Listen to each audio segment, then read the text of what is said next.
ماركة داون، ماركة داون، اخد كل حاجة فيها كاس داون، فيها سوق، فيها نعمل تيك توك. بنعمل تيك توك اسهل من الشعب. موسكو.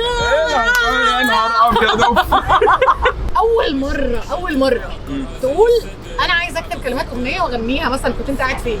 انك تدخل زوني الايام بعمل ديتك. كنت قاعد مع ناس صحابي، يعني القصة دي محدش يعرفها عامة. كان في بنت مضايقانا حقيقه، يعني كان في مشكله كده، فكانت بتتخانق مع واحد صاحبنا، فانا قلت لا انا بسمع شباب بتتخانق مع بعض وبتاع، فانا هعمل اغنيه. فانا هدس عليها. زمان بقى ما كنتش اعرف يعني ايه دس ويعني ايه الكلام ده كله، فانا قلت عايز اعمل كده. كان عندك قد ايه؟ اعدادي كان؟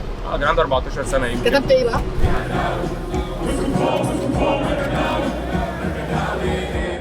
كتبت هبل يعني. قلت ايه يعني في الاغنيه؟ والله مش هبقى فاكر، بس فاكر اللي هو ايه، عارفه انت خناقات العيال الصغيره دي اللي هو بقى وهطلع مصاصه امك مش عارف ايه. امك ناقصه. فده كان البدايه يعني شويه. كانت اسمها ايه البت؟ والله ما فاكر. موسكو بيحور. ماركة دولي، يعني مين اللي ساعدك في كتابه الكلمه؟ الدنيا. اقسم بالله انت اللي كاتبها لوحدك؟ كده حرفيا. لا من اولها لاخرها. والرابر شغلته ان هو اللي بيكتب وهو اللي بيعمل فلوهات بقى اللي هي المفروض اللحن شويه. طب لما نزلت ماركة دولي مثلا لو لقيتها انها ضربت فشخ حسيت بايه؟ اتبسطت اكيد يعني. فاكر وقتها؟ اصل انت ضربت جامد ده. انا فاكر ساعتها ان هي اتسربت قبل ما تنزل، يعني نزلت بعد ما اتسربت ب5 اللي بيصورنا عارف ان هي اتسربت. اوكي عارف اللي سربها؟ عارف اللي سربها؟ انت عارف اللي سربها اصلا؟ حفله في جيلي زون كانت شغاله. حفله في جيلي زون. ادري يا كابتن، ادري جرافي شكرا. اتسربت كده وبقت على النت، فاحنا كنا عايزين اللي هو احنا عايزين ننزلها ميوزك فيديو. جينا يوم 29، انا فاكر يوم 29 12 2022 2021 اوكي. بس اتسربت. ماركة دولي اخد كل حاجه فيها كاس ودوري فيها سوبر فيها دولي موسكو فوق ماركة دولي. موسكو يا ترى ليه سميت نفسك بموسكو؟ لا مش مكمل. لا استنى خلاص. لا. هختم بطريقه احلى من كده، استنى بس.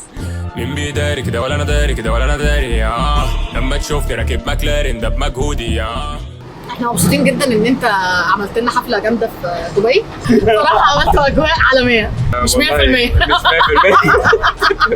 بعمل بيه في حد. مقصوده هاشتاج مقصوده على ماسك البيت.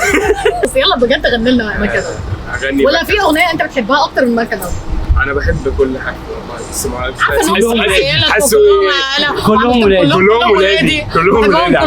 قول لي اكتر واحده مثلا انت معتز بيها وبتحبها قوي. ممكن اقول اول واحده خالص بقى هي اللي هتت معايا كانت قداس، فهي قداس بالنسبه لي هي انا مش حافظاها فانت اديها. عايزه راب قوي. راب قوي اضرب. ما بينا عيش وملح ضحكه كيس وشيبسي رحله. تخطف من دماغي فكره ستغلق في الف محنه، مفيش ماضي بينا يذكر، مش شاغلين الناس بنكله انا وجوري شاي وسكر. عمو فان بيكره التكرار وانتوا بالاكراه، نفس المنتج بمليون اصدار، ما الخرب يختار. كلها تراب مفيش البلد نظام، ما تطلبش مني فيك وشغلك على الشمال الصفار. قولي لي يا خاينه.